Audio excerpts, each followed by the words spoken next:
सोचिए, एक ऐसे इंसान के बारे में जिसका बचपन मुश्किलों और अभाव में बीता और आज वो दुनिया की सबसे पावरफुल टेक कंपनियों में से एक को लीड कर रहा है। सुंदर पिचाई की कहानी सिर्फ एक सक्सेस स्टोरी नहीं है, बल्कि ये इस बात का सबूत है कि कैसे जिंदगी के शुरुआती संघर्ष आने वाले कल के लिए एक मजबूत विजन तैयार करते हैं।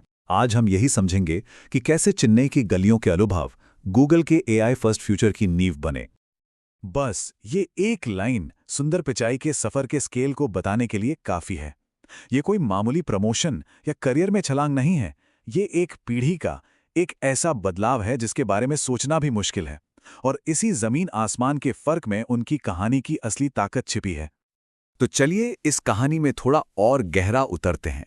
पिचाई की जिंदगी के इन दो पहलुओं पर जरा गौर कीजिए। एक तरफ चेन्नई में 2 कमरों का एक छोटा सा घर जहां पूरा परिवार एक साथ रहता था, और दूसरी तरफ एक ऐसी कंपनी की टॉप पोजीशन जो पूरी दुनिया में इंफॉर्मेशन और टेक्नोलॉजी को कंट्रोल करती है। ये समझना जरूरी है कि कैसे पहले वाले अनुभव ने दूसरे को बनाने में मदद की।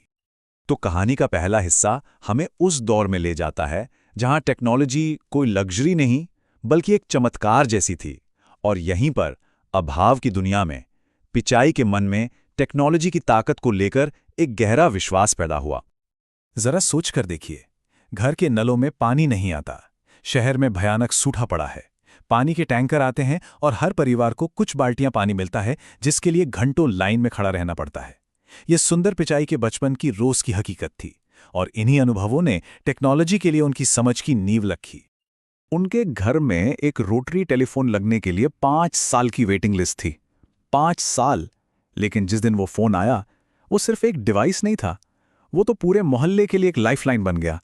लोग अपने रिश्तेदारों को फोन करने के लिए उनके घर आने लगे। उस एक फोन ने सबकी जिंदगी को नाटकीय ढंग से बदल दिया था। पिचाई एक बड़ा मजेदार किस्सा सुनाते हैं। उन्हें ब्लड टेस्ट के रिकॉर्ड लेने के लिए अस्पताल तक 2 घंटे सफर करना पड़ता था, और वहां पहुंचकर पता चलता था कि रिपोर्ट अभी तैयार नहीं है। फिर 2 घंटे वापस घर आओ। सोचिए, एक फोन कॉल ने इस पूरे दिन की मेहनत को सिर्फ 5 मिनट का काम बना दिया। और बस यही था वो आहा मोमेंट, वो पल जब उन्हें पहली बार ये एहसास हुआ कि टेक्नोलॉजी सिर्फ एक सुविधा नहीं है, ये तो लोगों की जिंदगी को जड़ से बदलने की ताकत रखती है। और यही विश्वास उनके हर फैसले के सेंटर में रहा है। अब चलिए कहानी को थोड़ा फास्ट फॉरवर्ड करते हैं और उनके सीईओ बनने के दौर में चलते हैं। ये वो वक्त था जब दुनिया कह रही थी कि गूगल एआई की रेस में पीछे रह गया है, और शायद सुंदर पिचाई इस काम के लिए सही लीडर नहीं है। ये शायद किसी भी लीडर के लिए सबसे बड़ी चुनौती है, जब बाहर से इतना ज्यादा प्रेशर हो और हर कोई आपकी काबिलियत पर सवाल उठा रहा हो। तो एक लीडर अपनी टीम को कैसे मोटिवेट करता है और सही दिशा में कैसे आगे बढ़ता है? इस सवाल का जवाब देने के लिए पिचाई स्कूबा डाइविंग का एक कमाल का उदाहरण देते हैं। वो कहते हैं कि एक लीडर का काम सतह के शोर शराबे को नज़रअंदाज करना है और शांत गहराई में मौजूद उन ज़रूरी सिग्नल पर फोकस करना है जो वाकई में मायने रखते हैं। और उन्होंने ठीक यही किया।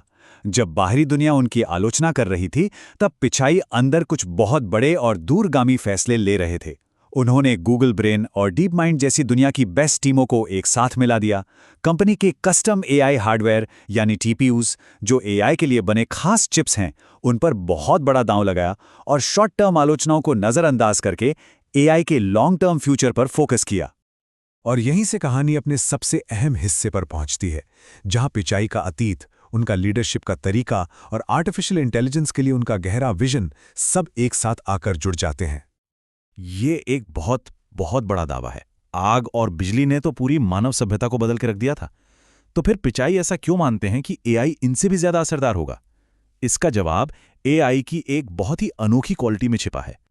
देखिए, फर्क यहां है, आग और बिजली जैसी टेक्नोलॉजीज ने सब कुछ बदला, लेकिन वो खुद को बेहतर नहीं बना सकती थी। एआई अलग है। ये एक ऐसी टेक्नोलॉजी है जो खुद को लगातार बेहतर बना सकती है। मतलब एआई खुद ही और भी बेहतर एआई बनाने की प्रोसेस को तेज कर सकता है, जो आज तक किसी टेक्नोलॉजी ने नहीं किया।